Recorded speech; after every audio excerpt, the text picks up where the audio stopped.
पाकिस्तान के पास 450 अरब डॉलर से भी ज़्यादा के रिजर्व्स मौजूद हैं। किसी भी कैनेडियन फॉरेन मिनिस्टर ने पाकिस्तान विजिट किया है 20 साल बाद। पीएसओ ने रात के अंधेरे में 2000 लीटर फ्यूल की चोरी को रोक लिया, नाकाम कर दिया। ट्रंप ने लोगों से $1 लाख हर महीने मांग लिए हैं। अमेरिका ने पाकिस्तान के ऊपर 10% टैरिफ्स लगा दिए हैं। पाकिस्तान ने अमेरिका से $10 बिलियन का फंड मांग लिया है। पाकिस्तान की रेटिंग 9 साल बाद B- से B कर दी गई है और इसका पाकिस्तान को बहुत फायदा होगा। साल 2027 का पहला IPO आने लगा है। अस्सलाम वालेकुम एवरीवन, मेरा नाम है शाफे भट्ट और वीकली राउंडअप की एक और वीडियो में मैं आपकी खिदमत में हाजिर हूँ।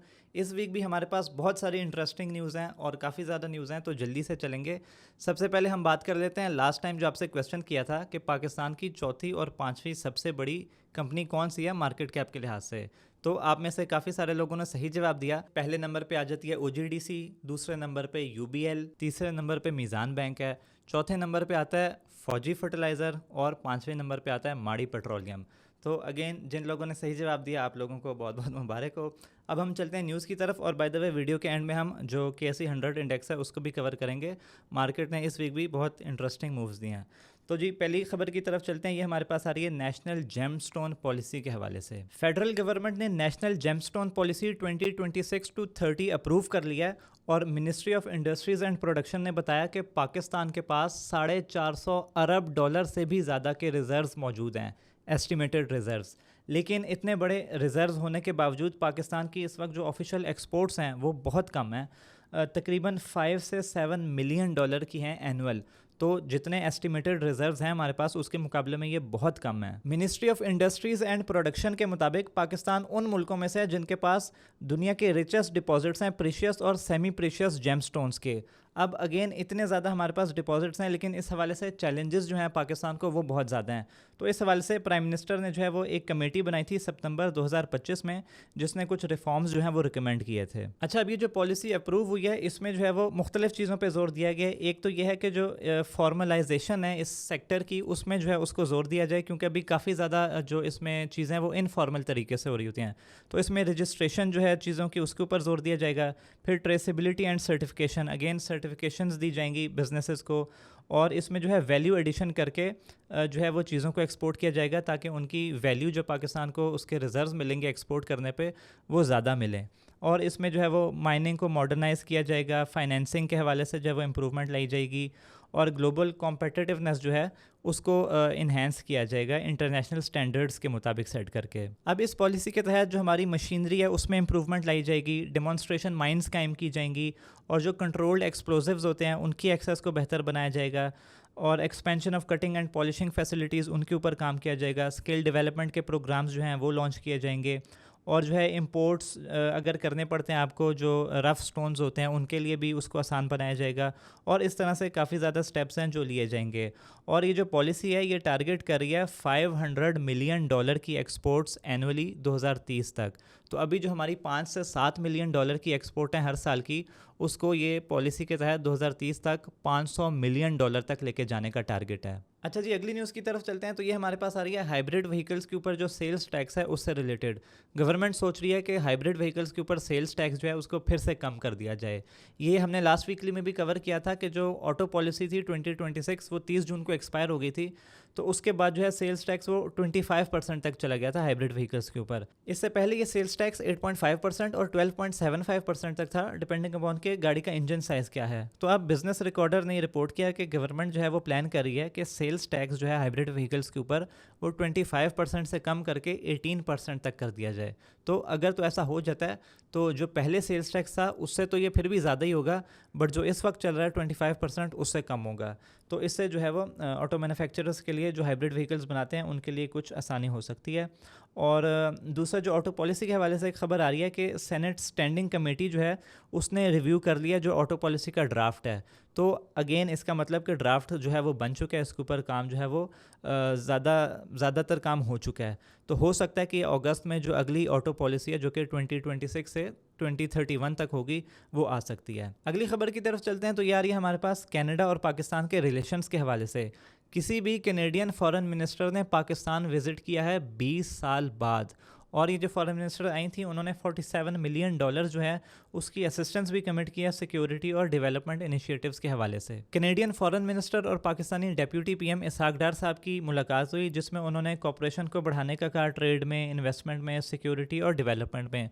और उसके अलावा जो कैनेडियन फॉरेन मिनिस्टर थी उन्होंने पाकिस्तान का शुक्रिया भी अदा किया, क्योंकि पाकिस्तान ने लास्ट क्रॉप ईयर में तकरीबन 4,70,000 का कैनोला जो है वो कनाडा से इंपोर्ट किया। तो उस पर फॉरेन मिनिस्टर ने पाकिस्तान का शुक्रिया अदा किया। इसके अलावा कैनेडियन फॉरेन मिनिस्टर का ये भी कहना था कि वो जो है चावलों में, टेक्सटाइल में और स्पोर्टिंग गुड्स में जो पाकिस्तान की एक्सपोर्ट्स हैं टू कनाडा उसको बढ़ते हुए देखना चाहती हैं। और उन्होंने जो है वो कनाडा ने प्रोवाइड किए $2.2 मिलियन सिक्योरिटी कोऑपरेशन के हवाले से।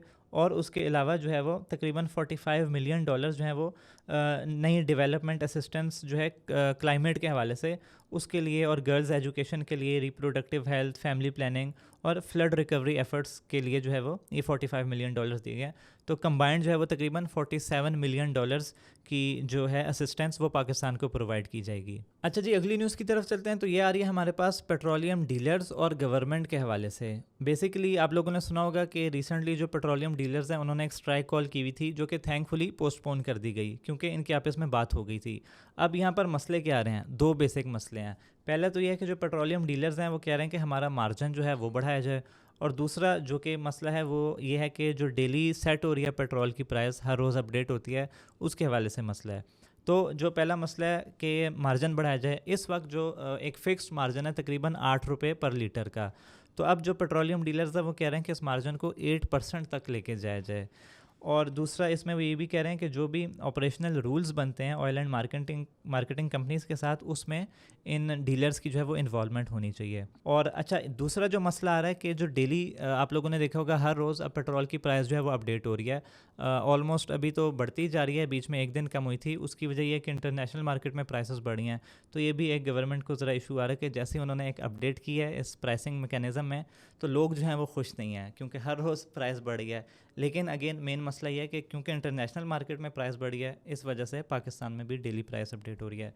खैर, ये वाला जो इशू है डेली प्राइस अपडेट होने का, इसमें जो पेट्रोलियम डीलर्स हैं उनमें थोड़ा सा इख्तलाफ है। कुछ लोग जो हैं वो उन्होंने गवर्नमेंट को बैक किया इस पर कि ठीक है आप ये डेली प्राइसेस अपडेट कर दें, जबकि एक ग्रुप जो है वो इससे खुश नहीं है। एनीवे, जो हमारे पेट्रोलियम मिनिस्टर हैं उनकी मुलाकात हुई थी पेट्रोलियम डीलर से, तो उन्होंने एश्योर कराया कि आपके जो ये भी कंसर्न्स हैं सारे मार्जिन के हवाले से, इनके ऊपर काम किया जाएगा। और उन्होंने एक मीटिंग भी पेट्रोलियम डीलर्स के बीच और ओगरा के बीच जो है वो अरेंज करवा दी। तो अभी तो ये स्ट्राइक पोस्टपोन हो गई है और हम उम्मीद करते हैं कि आइंदा भी पेट्रोल की जो स्ट्राइक है वो ना हो, क्योंकि अगर ऐसा हो जाता है तो ज़ाहिर बात है आम आवाम जो है उसके लिए मुश्किल होगी। तो लेट्स सी इसमें क्या अपडेट आती है। अगली खबर की तरफ चलते हैं, तो वो भी पाकिस्तान स्टेट ऑयल के हवाले से ही आ रही है। गवर्नमेंट ने जो है वो सारी जो प्राइवेट OMCs हैं उनके ऊपर डीज़ल इंपोर्ट करने पे पाबंदी लगा दिया है। सिर्फ और सिर्फ PSO जो है वो फिस्कल ईयर 2027 में हाई स्पीड डीज़ल इंपोर्ट कर सकेगा पाकिस्तान में। ये डिसीजन जो है वो फेडरल कैबिनेट की तरफ से लिया गया और डीज़ल के अलावा पेट्रोल की इंपोर्ट्स पे भी एक कैप लगा दिया गया है। अब बेसिकली ये हो इसलिए रहा है क्योंकि जो ऑयल है उसकी सप्लाई के भी इस वक्त बहुत सारे इश्यूज़ बने हुए हैं, प्राइस जो है वो भी बहुत ज़्यादा बढ़ी हुई है। तो इन मसलों को टैकल करने के लिए, काउंटर करने के लिए ये डिसीजन जो है, ये लिमिटेशंस वो लगाई जा रही हैं। अब पेट्रोल के केस में होगा ये कि जो प्राइवेट OMCs हैं ये ओगरा से अप्रूवल लेंगे और उसके बाद जो इनका पिछले महीनों का मार्केट शेयर है उसके हिसाब से इन्हें नई इंपोर्ट्स जो हैं वो अलाउ की जाएंगी। तो इसका इम्पैक्ट जो है वो देखते हैं क्या आता है आने वाले टाइम में।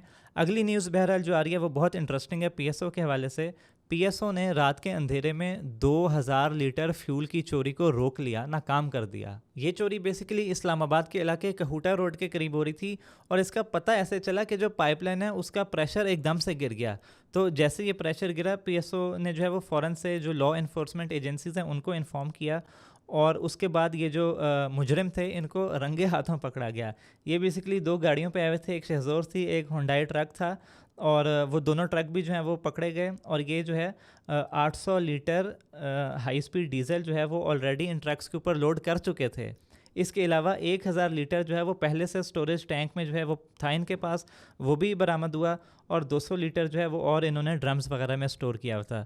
तो इस तरह 2000 लीटर यानी तकरीबन 2 टन का पेट्रोल जो है फ्यूल वो ये चोरी कर रहे थे और रंगे हाथों पकड़े गए। अगेन बर वक्त एक्शन लिया पीएसओ ने भी, और जो लॉ इन्फोर्समेंट एजेंसीज़ हैं उन्होंने भी फौरी एक्शन किया और एक बड़ी चोरी जो है उसको रात के अंधेरे में तकरीबन मिडनाइट का टाइम ये बताया जा रहा है, उस टाइम इस चोरी को नाकाम किया गया। अच्छा जी, अगली न्यूज़ जो हमारे पास आ रही है वो भी बहुत मज़े की न्यूज़ है।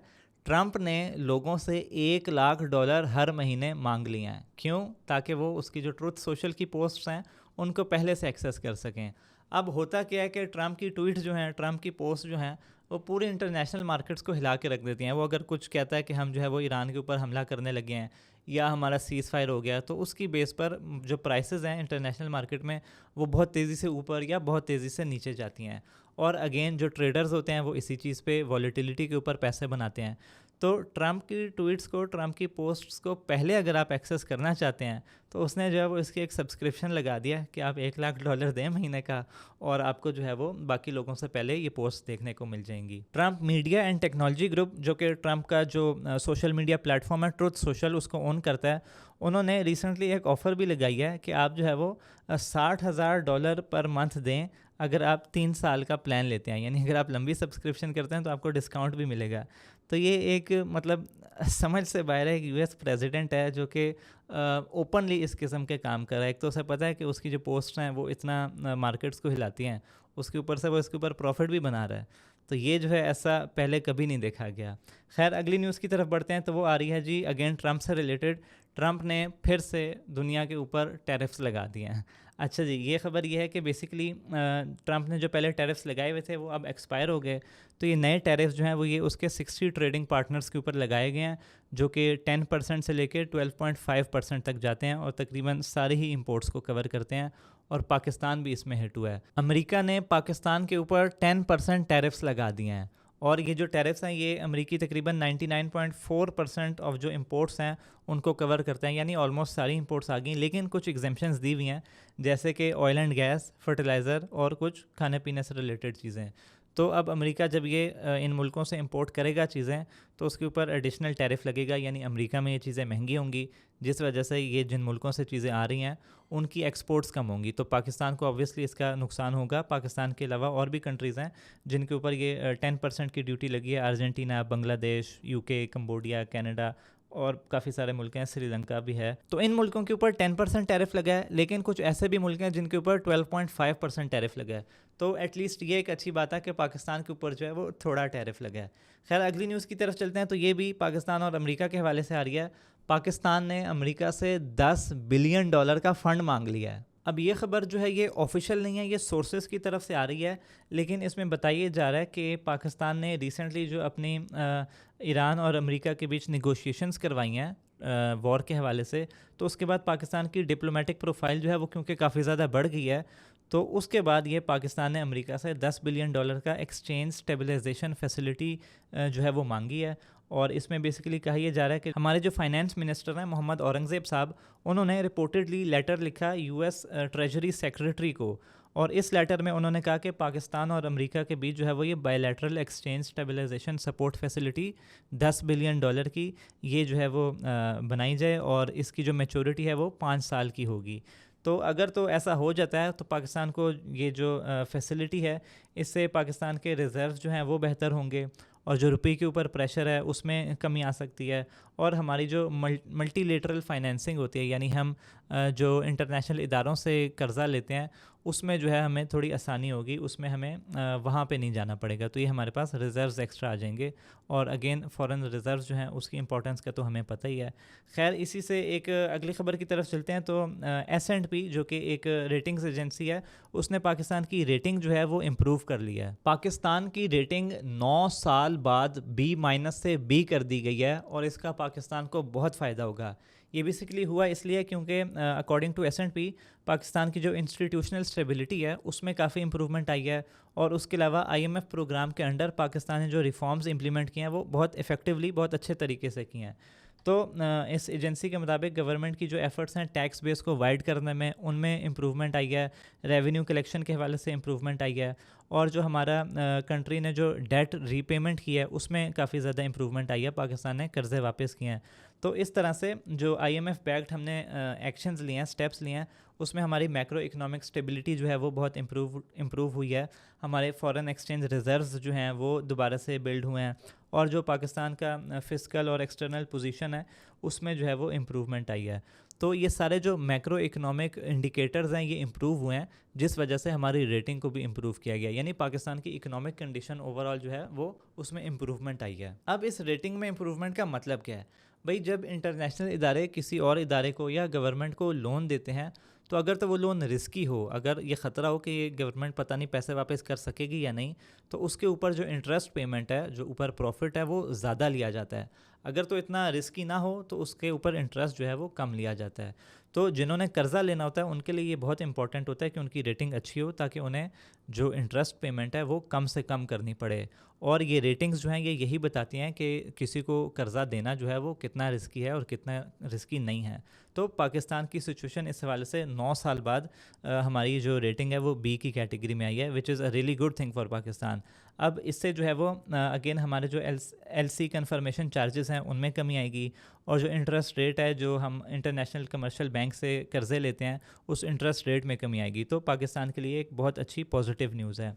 अच्छा जी, अगली न्यूज़ की तरफ चलते हैं। तो वो आ रही है हमारे पास करंट अकाउंट के हवाले से, और पाकिस्तान का करंट अकाउंट डेफिसिट जो है वो साल 2026 में $139 मिलियन का रहा है। ये जो अभी जून में फिस्कल ईयर 2026 ख़त्म हुआ है, इसमें हमारा डेफिसिट जो है वो $139 मिलियन का था, जो कि पिछले साल 2024 से 25 वाले फिस्कल ईयर में $1.83 बिलियन का सरप्लस था। यानी तब पिछले साल हमारे पास ज़्यादा पैसे थे, इस साल कम हो गए हैं। स्टेट बैंक ने जो है वो ये डेटा रिलीज़ किया है, और इसके मुताबिक डेफिसिट जो है वो अगर जो थोड़ा है लेकिन स्टिल है सही। अब इसकी मेन वजह जो है वो ऑब्वियसली जो एक वॉर चल रही है ईरान की, अमेरिका की, गल्फ़ रीजन में, वो इसकी मेन वजह है। उसकी वजह से ऑयल प्राइसेस जो हैं वो काफ़ी बढ़ी हुई हैं।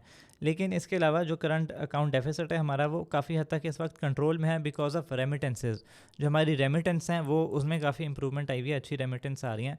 $41.5 बिलियन की हमें फिस्कल ईयर में रेमिटेंस आई हैं, जो कि पिछले साल 2025 फिस्कल ईयर में $38.3 बिलियन की थी। तो उसमें भी $3.3 बिलियन का इजाफा हुआ है। तो again state Bank of Pakistan जो है उसके मुताबिक कंट्री ने जो है वो टोटल $649 मिलियन का डेफिसिट किया सिर्फ और सिर्फ जून में, जो कि पिछले महीने मई में $500 मिलियन का था। अगर हम इंपोर्ट्स की बात कर लें तो फिस्कल ईयर 2026 में पाकिस्तान की इंपोर्ट्स तकरीबन $76.4 बिलियन की थी, और एक्सपोर्ट्स जो हैं वो इसके मुकाबले में बहुत कम हैं, जिस वजह से जो ट्रेड डेफिसिट है वो 35.5 बिलियन का बन रहा है, जो कि बहुत बड़ा ट्रेड डेफिसिट है। अगेन ये रेमिटेंस के थ्रू कवर हो रहा है। तो पाकिस्तान की एक्सपोर्ट्स जो हैं वो हमें बहुत ज़रूरत है कि उसमें इम्प्रूवमेंट लाएँ। अच्छा जी, अगर हम फॉरेन डायरेक्ट इन्वेस्टमेंट की बात कर लें तो उसमें भी अनफॉर्चुनेटली कमी आई है 34% की। फिस्कल ईयर 2025 में पाकिस्तान में जो फॉरेन डायरेक्ट इन्वेस्टमेंट आई थी वो थी तकरीबन $2.47 बिलियन, जो कि अगले साल फिस्कल ईयर 2026 में कम होके $1.637 बिलियन हो गई, यानी कि तकरीबन $840 मिलियन की कमी आई है एक साल में। अगेन काफ़ी ज़्यादा बड़ा जंप है ये। और सबसे ज़्यादा जो फॉरेन डायरेक्ट इन्वेस्टमेंट आई है वो चाइना से आ रही है हमें, उसमें भी बाय द वे कमी आई है।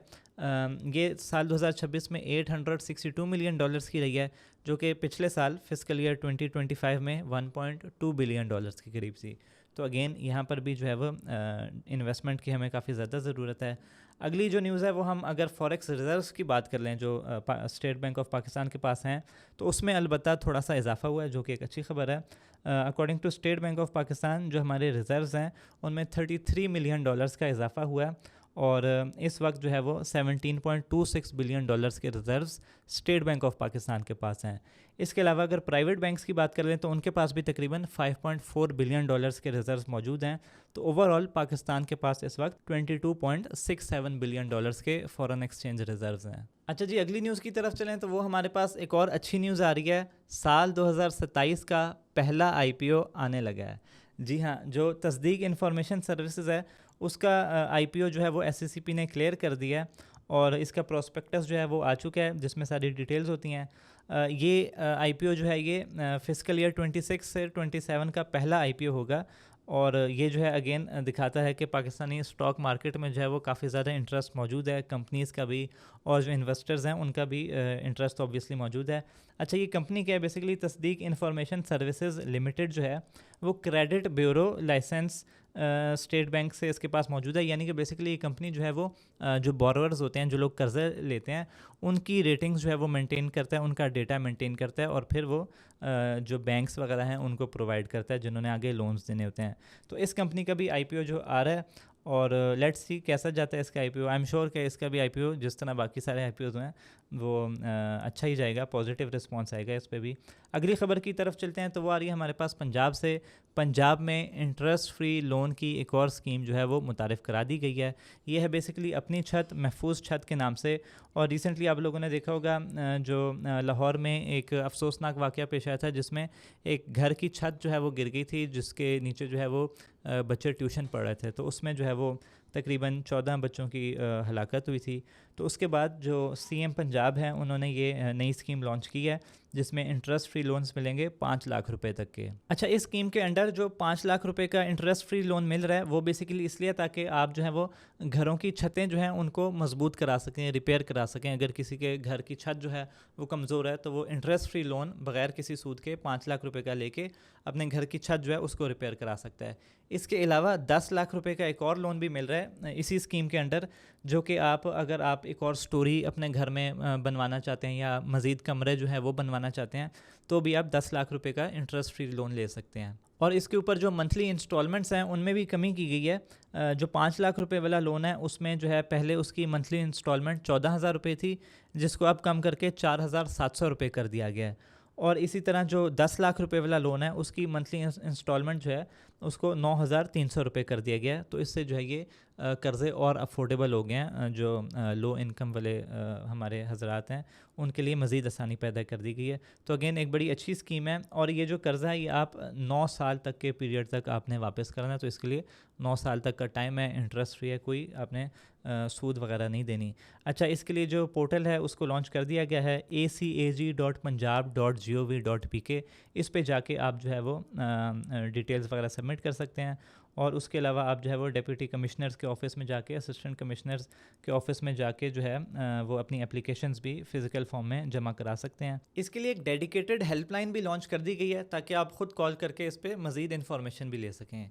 अच्छा जी, ये थी इस वीक की न्यूज़। अगेन काफ़ी ज़्यादा इंटरेस्टिंग न्यूज़ थी, कुछ पॉजिटिव न्यूज़ थी, कुछ नेगेटिव न्यूज़ थी।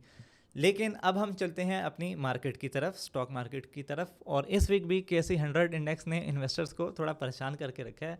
बेसिकली मसला सारा जियो पॉलिटिक्स का है। पहले हम जो है वो मंडे की क्लोजिंग जो है उसको देख लेते हैं। मंडे को मार्केट ने 0.07% पॉजिटिव क्लोजिंग दी, मामूली सी थी। लेकिन उसके बाद अगले 4 दिन जो हैं ट्यूसडे से फ्राइडे तक वो मार्केट ने नेगेटिव क्लोजिंग दी। और अगेन जियो पॉलिटिक्स रीज़न है इसकी रीज़न पाकिस्तान के जो मैक्रो इकोनॉमिक हालात हैं वो नहीं है, क्योंकि मैक्रो इकोनॉमिक सिचुएशन तो पाकिस्तान की इम्प्रूव हो रही है। पाकिस्तान की रेटिंग B- से B हुई है, पॉजिटिव जंप आया उसमें। और ये पाकिस्तान के किसी इदारे ने नहीं किया, ये बाहर के क्रेडिट एजेंसी ने किया है। तो ज़ाहिरी बात है कि कोई वजह है तो ऐसा हुआ है ना।